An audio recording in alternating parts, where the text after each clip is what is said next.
Assalamualaikum warahmatullahi wabarakatuh. Salam sejahtera bagi kita semua. Saya senang sekali dapat berjumpa dengan kalian pada pertemuan ketiga etika dan hukum kesehatan. Semoga kalian dalam keadaan sehat sehingga dapat mengikuti perkuliahan ini dengan sebaik-baiknya. Ya, kita ada topik bahasan yaitu kode etik profesi kesehatan masyarakat. Kemudian bagaimana mengenal profesi kesehatan masyarakat. Kemudian yang kedua, kewajiban seorang SKM. Kemudian yang ketiga, kewajiban terhadap profesi lain. Nah, minggu lalu kita mengulang kembali sekarang tentang apa beda etik dan etiket. Etik itu bersifat absolut. Seperti misalnya contohnya, mencuri adalah sesuatu yang salah.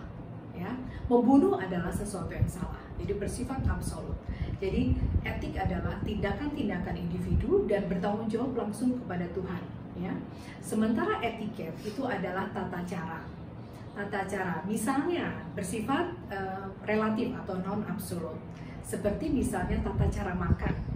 Mungkin kalau Anda pergi ke Jepang, mereka memakai sumpit untuk makan. Sementara kalau di Barat, orang lebih suka menggunakan garpu dan pisau untuk makan. Itu adalah etiket, tata cara, bersifat relatif ya. Nah, kita punya kode etik tersendiri sebagai orang yang bertanggung jawab di pelayanan kesehatan ya. Mengenal profesi Kesmas. Profesi adalah suatu jabatan atau pekerjaan yang harus Anda lalui dengan cara bersekolah terlebih dahulu atau mengikuti training tertentu ya.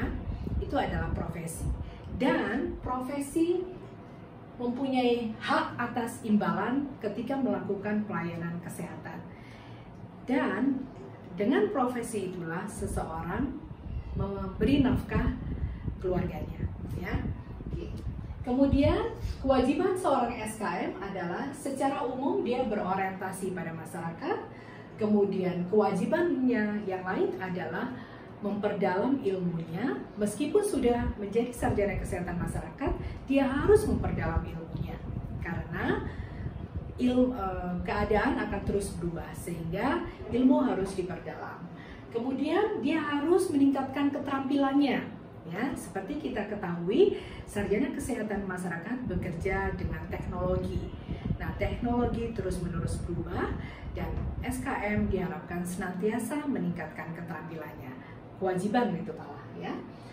Nah, dalam melayani masyarakat, maka SKM menganut prinsip etik, yaitu non-maleficent, beneficent, confidentiality, autonomy, truth telling, justice, dan privacy ya. Non-maleficent artinya seorang sarjana kesehatan masyarakat diharapkan tidak membahayakan ketika melaksanakan pelayanan kesehatan baik pada pasien ataupun klien ataupun masyarakat ya. Kemudian beneficent yaitu memberikan keuntungan atau manfaat ketika melaksanakan tugas-tugasnya sebagai pelayan masyarakat ya. Kemudian confidentiality ya, seorang sarjana kesehatan masyarakat, seorang dokter diharapkan menghargai rahasia ya dari klien atau masyarakat yang dilayaninya. Kemudian otonomi, seorang sarjana kesehatan masyarakat diharapkan menghargai otonomi dari masyarakatnya. Misalnya masyarakat menolak untuk diberi intervensi oleh sarjana SKM, maka SKM tersebut harus menghargai otonomi dari masyarakat tersebut. Kemudian truth telling, seorang SKM harus mengatakan kebenaran masalah apa yang sebenarnya terjadi di masyarakat tersebut, masalah apa yang dialami oleh kliennya tersebut ya. Kemudian yang keenam adalah justice atau prinsip keadilan ya. Jadi seorang SKM harus menjunjung tinggi rasa keadilan pada masyarakat yang menjadi sasaran pelayanannya ya. Bersikap adil. Kemudian privacy ya. Seorang sarjana kesehatan masyarakat diharapkan untuk menghargai privasi dari klien atau masyarakatnya. Misalnya yang bersifat sangat pribadi, misalnya beragama atau berkeyakinan, maka seorang sarjana kesehatan masyarakat tidak dapat mendikte agama apa yang harus dianut oleh masyarakatnya, ya, atau keyakinan yang mereka yakini. Maka seorang SKM tidak dapat menyalahkan keyakinan dari masyarakat yang dia layani. Ya, itu adalah prinsip dari privacy. Ya. Kemudian yang ketiga adalah kewajiban terhadap profesi lain. Diharapkan seorang SKM menghargai profesi-profesi yang lain.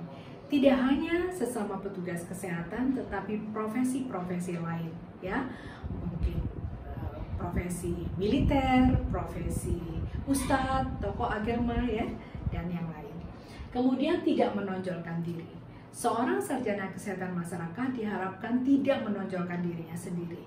Misalnya, ini loh aku yang paling berperan dalam mengatasi masalah ini, ya. Ini loh aku, profesiku yang paling baik, ya. Itu tidak demikian seorang SKM, ya. Kemudian diharapkan juga bekerja sama. Seorang SKM diharapkan bekerja sama dengan profesi yang lain.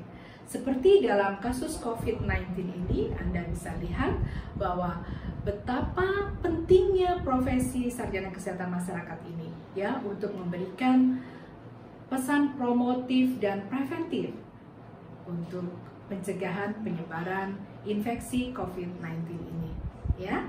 Dan bekerja sama dengan profesi medis lainnya seperti dokter dan perawat yang bertugas untuk mengobati dan melayani di pelayanan kesehatan.